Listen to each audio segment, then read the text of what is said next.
ภารกิจธิดาลาววันนี้ตื่นมาก็หาเวียกเฮ็ดสุ่มใส่งานบุญกฐินคือเก่า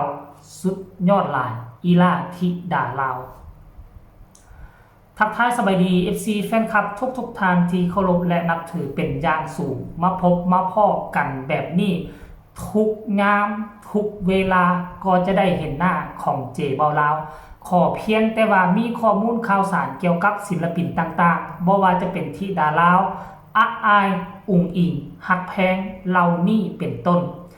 ซึ่งคลิปนี้มาพบมาพ้อกันเฮาจะไปติดตามงานบุญกฐินที่ทั้งเบาภูศรีวิไลเพิ่นเป็นผู้จัดเพิ่นเป็นผู้เฮ็ดเนาะกองบุญกฐินอยู่ที่คาเฟ่นอนนาแล้วก็มีลูกๆเต้าๆช่วยพากันเฮ็ดภารกิจมื้อนี้ของลูกสาวธิดาลาว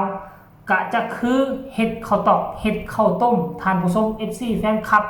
มื้อคืนนี้อิดเมื่อยปานใดตื่นเช้ามาก็ยังหาเวียกเฮ็ดช่วยยายรุ่นช่วยตาหวังช่วยพ่อช่วยแม่เฮ็ดวังกี้นี่ก็เห็นคลิปหนึ่งผ่านมาแวบๆท่านผู้ชมนั่นก็คือน้องธิดาลาวกำลังเซตใบตองกล้วยเนาะส่วนใหญ่นี่กล้วยที่จะเอามาเฮ็ดข้าวตอกข้าวต้มอยู่บ้านเฮาก็จะเป็นกล้วยน้ำหรือว่ากล้วยปลาเนาะกล้วยปลานี่มันจะเป็นต้นจอยๆสูงเกือบ2 เท่าของกล้วยบ้านสมัยแต่ก่อนนี่เจบ่ลาวตอนอยู่บ้านนอกนะบ่มีในเมืองบ่มีตลาดตะลีใดพากันอันบ้านใดมีบุญมีงานก็พากันไปย่างข้าม 2-3 หน่วยผู้พากันไปตัดเอาใบตองเป้กลับคืนมาบ้านท่านผู้ชมซึ่งเป็นภาพบรรยากาศที่อบอุ่นปีหนึ่งมันจะมีงานหลายงานอยู่บ้านนอกตอนสมัยนั้นเนาะมาคิดใส่สมัยนี้น้องที่ดาลาวกะค่อนข้างว่ามีโอกาสดีและอยากได้อีหยังก็แล่นไปตลาดตะลีซื้อมา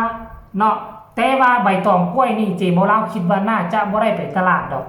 เพราะว่าอยู่อ้อมแอมของคาเฟ่นอนนาของบาวภูศรีวิไลก็น่าจะมีต้นกล้วยหลายเพราะฉะนั้นยายรุ่นกับตาหว่างไปตัดมาน้องธิดาลาวก็มีหน้าที่เสร็จเรียบร้อยแล้วก็จะห่อข้าวต้มมื้อนี้ตกตอนแรงมามื้อนี้ก็จะพากันฟอหม้อข้าวต้มได้ซึ่งมันเป็นภาพบรรยากาศที่ค่อนข้างว่าดีเยี่ยมรายละเอียดให้ทุกคนไปชมคลิปนี้แล้วจึงมาพ้อกันในช่วงต่อไปปริงตอนนี้กำลังเสร็จไปตรงช่วงขอจุดค่ะวันนี้มีคนมาสิพาไปเบิ่งก่อนไผมา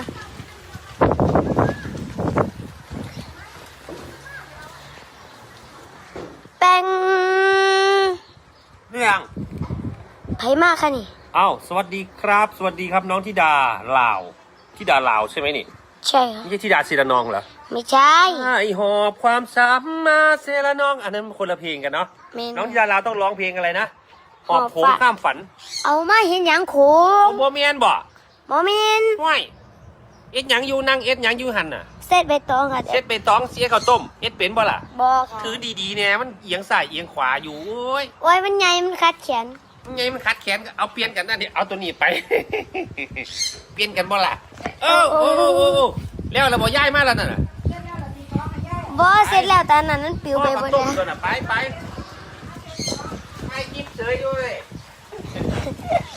นี่นะคะตอนนี้กำลังจะห่อข้าวต้มยายรุ่นมาสวัสดีแน่สวัสดีค่ะอันนี้คือไผ่คะโอ้อันนี้กาวติดขนตาดูสิกาวในตาหนูเก่าทำไมล่ะกาวไปติดแล้วกาวที่มันติดขนตานะยังบ่ทันได้ออกอยู่บ่ฮู้จักเสร็จออกเนาะเสร็จแล้วมันเป็นกาวติดทนเดี๋ยวสิดึงออกก่อน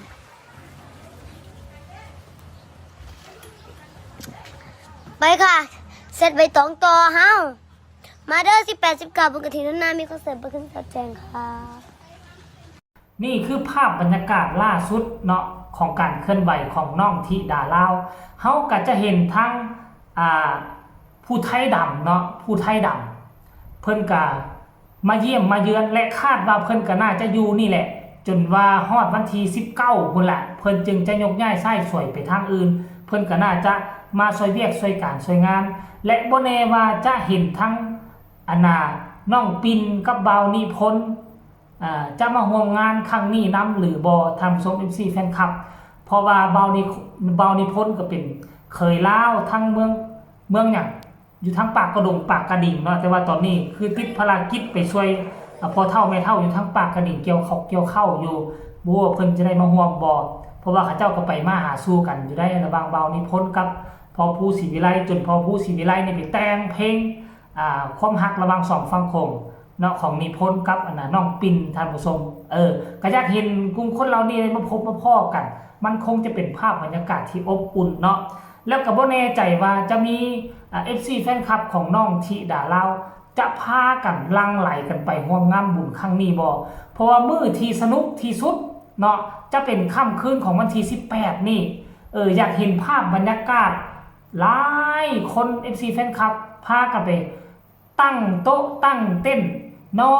นเนาะฟังคอนเสิร์ตม่วนๆอยู่ทางคาเฟ่นอนนามันคงจะเป็นภาพบรรยากาศที่มีความสุขที่สุดแหละเข้าต้นฤดูหนาวแบบนี้ท่านผู้ชม FC แฟนคลับ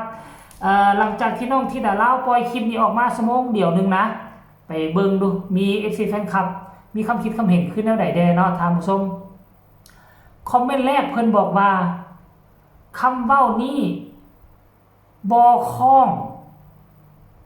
บ่ค่าหยังลิงน้อยเอ้ยแม่นสมองไวจักคิดได้จังไดเนาะตอบทันใจเก่งหลายธิดาตอบลุงว่าเอามาเฮ็ดหยังโคง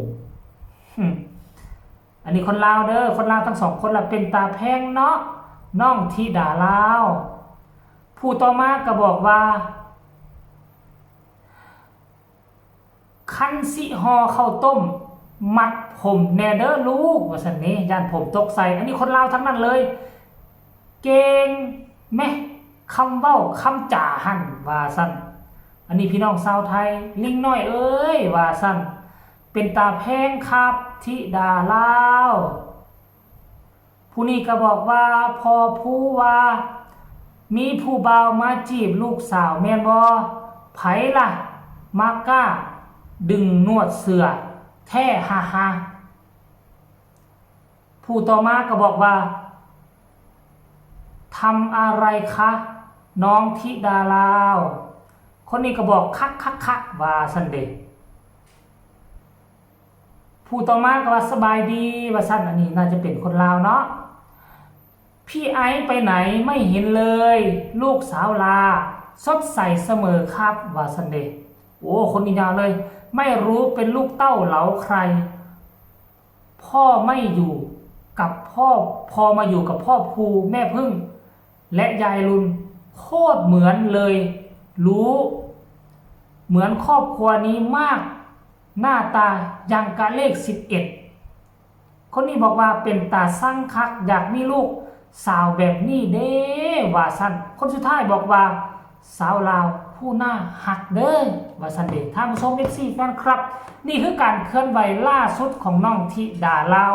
ตื่นขึ้นมาบ่ฮู้จักอิดจักเมื่อยหาเวียกเฮ็ดทันทีทันใดเพราะฮู้ว่าครอบครัวกระจั่นกระจ้อเฮ็ดบุญกฐินมันต้องมีเวียกมีงานหลายเพราะฉะนั้นต่างคนต่างเฮ็ดช่วยเหลือกันไปเดียวบุญกฐินมันก็คงจะแล้วไวๆนี่ล่ะท่านผู้ชมสำหรับคลิปนี้ก็น่าจะฝากฝังเอาไว้สำนี้พบกันใหม่ในคลิปหน้าสำหรับคลิปนี้สบายดี